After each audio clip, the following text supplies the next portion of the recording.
This demonstration will show you how to use a representative lead test kit to determine if lead-based paint is present on components and surfaces affected by renovation work. EPA's Renovation, Repair, and Painting Rule assumes that any house built before 1978 contains lead-based paint, unless the house has been tested and the results indicate that the house does not contain lead-based paint. As a certified renovator, you are required to use kits that have been recognized by the EPA. Test kits recognized by EPA can be used by certified renovators as well as certified risk assessors and inspectors to check for lead-based paint. If the kit gives a positive result on any of the tested surfaces, lead-safe work practices must be used. Alternatively, the surfaces could be sampled by a certified lead inspector or risk assessor to determine whether or not lead-based paint is present. All test kits currently on the market are colorimetric tests for lead. That is, they change color when lead is present. Different test kit chemicals produce different colors when lead is present. The test kit I am going to demonstrate serves as one example of an EPA-recognized test kit. It is not the only test kit that is available.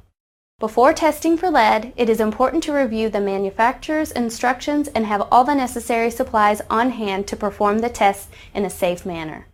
Kits should include the manufacturer's contact information if there are any questions about proper use. The swab is the size and shape of a typical crayon, with a fiber tip on one end. Depending on what you are testing, you will need to cut a V-shaped notch in the surface. For example, if you are testing the paint on a wall, you will need to use something sharp and cut a V-shaped notch into the surface at a diagonal so that you go through all the layers of paint. If testing paint on a wall, tape a bag underneath where you will cut to catch any paint dust and debris. You now can activate the test kit swab according to the manufacturer's instructions. Inside the barrel of the swab, there are two glass ampules that contain all the chemicals needed to do a test. Because the chemicals are enclosed in glass ampules, the chemicals are fresh when activated. With the swab tip pointing up, squeeze and crush points A and B located on the barrel of the swab. The swab must be used immediately after crushing. Now, with the swab tip point down, shake twice and squeeze until a yellow liquid appears on the swab tip. The swab is now activated.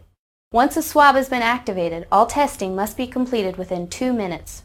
While squeezing the barrel of the swab, rub the swab tip on the notched area of the paint for 30 to 60 seconds.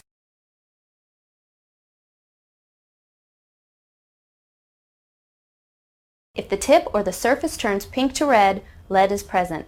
If there is no color change, it indicates that the surface is safe and does not contain lead-based paint. To ensure that the chemicals mix properly, use the confirmation card, which contains lead, included in the kit. If the kit is working correctly, a pink or red color will appear on the confirmation card. Although the swab is not designed to be a quantitative test, that is, to provide a measurement of the actual lead level, the more intense the shade suggests the higher the level of lead. Any pink to red color change indicates the presence of lead and should be considered hazardous.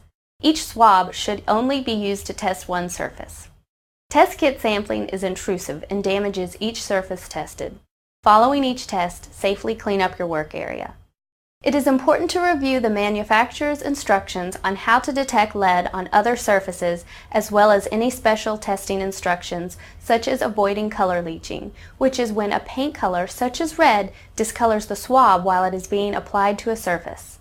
It should be noted that the list of acceptable test kits will change over time. Check EPA's website regularly for updated information on test kits and for a list of EPA-recognized test kits and how to use them.